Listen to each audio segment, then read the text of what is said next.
Lakers Nation, what is going on? So this morning we just got some recent crazy trade rumors involving Darren Fox and the whole situation with the Sacramento Kings team, and also a report coming from Legend Hoops on their Twitter page. So it says there's four teams, including the San Antonio Spurs, the Houston Rockets, the Lakers, and the Miami Heat are potential suitors for Darren Fox in a trade this season, per and ESPN McConnon. I'm so sorry if I butcher his name wrong or pronounce it wrong. But anyways, guys, he also quoted this. He says if Fox does ask out, teams like San Antonio and Houston are the ones to watch. San Antonio is looking for a point guard, so I could definitely see them going after Darren Fox. Would just make perfect sense. But also, the Houston Rockets are trying to take the next leap. They're currently the second seed in the Western Conference, so they're looking to contend. But also says on my screen, I've also heard rumors about the Lakers, but it's hard to tell how much of that is just pure speculation because he's a Clutch client and his agent is Rich Paul, and LeBron James' agent is, Rich Paul. So they have the same agent, and I'm pretty sure, Darren Fox and him and the front office did, communicate, have a conversation, and that's why just yet he hasn't, decided to sign his contract extension because he wants to see where this team is going, what direction, and he wants to win. He wants to be competitive on a contending team. He's been so loyal to this, franchise. He's been in the league since 2017, 2018, first round overall pick, and this is his eighth NBA season. But the Sacramento Kings are just cooked. The last thing they needed was another isolation scorer. DeMar DeRozan just really didn't make too much sense. He's not a great three-point shooter. He's not a great defender at all. And he's really known in the mid-range, right? So it didn't really make too much sense to acquire him in free agency. But I just feel like, in my personal opinion, the Sacramento Kings front office really panicked because one of their best players coming off the bench or, starting in Malik Monk was just injured, this past year. So they were like, you know what, we're going to go after another isolation scorer and get DeMar DeRozan. But they needed some 3-and-D wings, guys like Cam Johnson, Dorian Finney-Smith, even a player like Jeremy Grant or Kyle Kuzma, guys that can play both ends, perimeter defense, and they're screwed. They're currently on a 5-game losing streak. Their schedule is a little bit tough, but I'm going to show you the schedule in just a minute. But let's continue on. It says there's also been talks about Miami given his connection to Bam Adebayo. So I'm going to show you the Sacramento Kings standings. Just hold on a second. So the 13 and 18, they're at least 4 games under 500, which is terrible. They're currently the 12th seed of Western Conference. They're 4 and 6 in the last 10 games. And let me show you the teams they lost to, right? They lost to the Detroit Pistons, improved team, by 1.114 to 113. But I got more than that. So they lost to the Denver Nuggets. That's 1. They lost to the Lakers twice. That's 3. They got blown out by the Indiana Pacers. That's 4. And they also lost to the Detroit Pistons. So that makes it 5.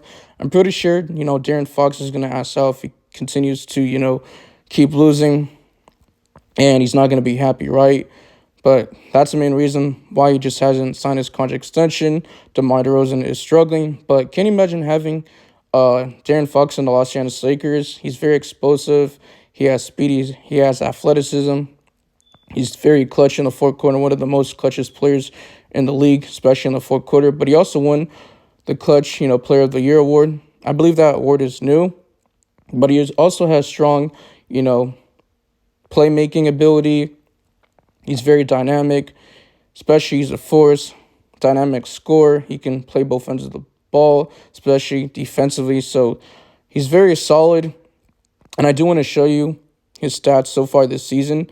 I'm pretty sure Darren Fox, he's having a career high for the Sacramento Kings. He's 27 years of age, so he's still young. He's still in his prime.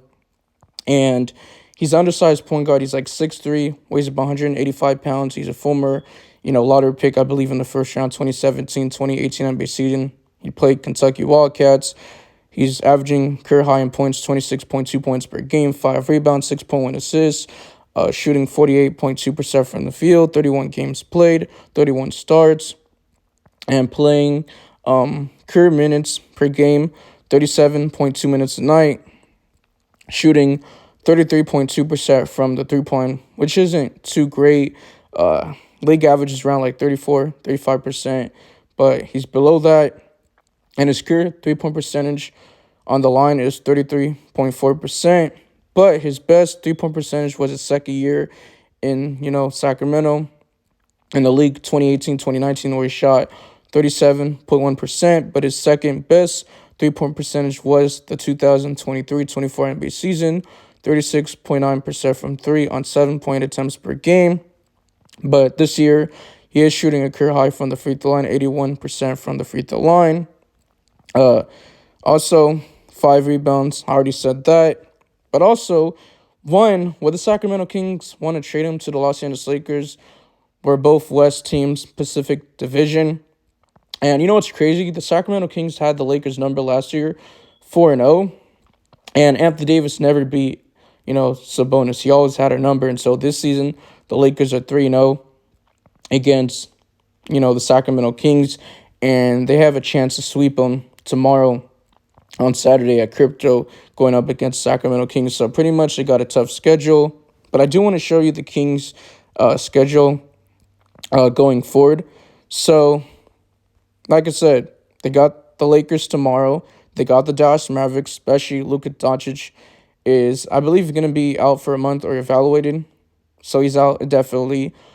Possibility they might lose because he still got Kyrie Irving. He's probably going to carry the load.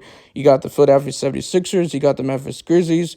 Obviously, you got the Golden State Warriors. So you're looking at their stretch. They could possibly lose these games, but it's very tough. And I could see him, getting traded to the East, maybe the Miami Heat, just because of that connection. But the Los Angeles Lakers, I don't think so. You never know. If you were to ask me, 7, 8 years ago, maybe 10 years ago, would you think LeBron James would get traded? I'm not traded, but signed with the Los Angeles Lakers. And not only that, bring Anthony Davis the following year and get traded to the Los Angeles Lakers. So you just never know.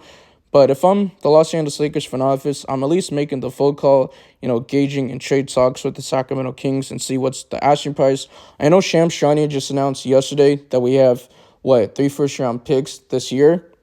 But we keep getting conflicting reports in terms of what the Lakers have in assets. Because last year, our GM Rob Pelinka stat pad, he said, you can't buy a house for sale.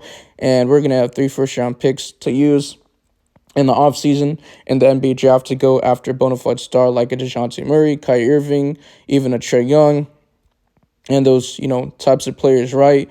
But we didn't get none of them. And also we used one of those draft picks this year, 2024. We got Dalton Knecht. He was a 17th overall pick. He was a steal, but the New Orleans Pelicans deferred the Lakers pick because this year was supposed to be one of the worst draft classes in a long time. And this upcoming year draft class is considered, very stacked. And teams are trying to tank. And there's a lot of teams in the NBA trying to do fire sales like the Chicago Bulls, the Brooklyn Nets, the Toronto Raptors, maybe the Charlotte Hornets, I'm not sure.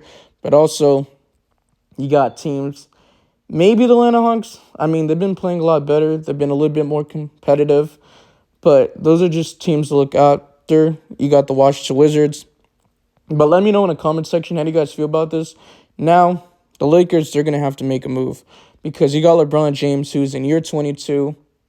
It's December 27th, as I'm recording this video, by the way. Basically, his birthday is in like 3.5, 4 days. He's going to be 40 years of age. I know he can't be carrying the load.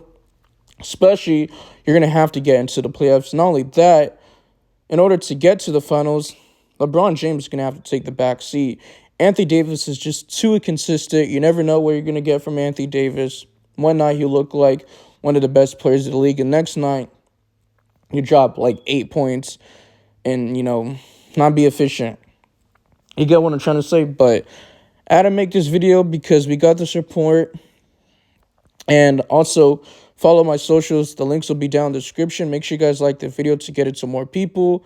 We're on the road to 3K subs. Really trying to reach my next milestone. And I'm, out of here. Peace.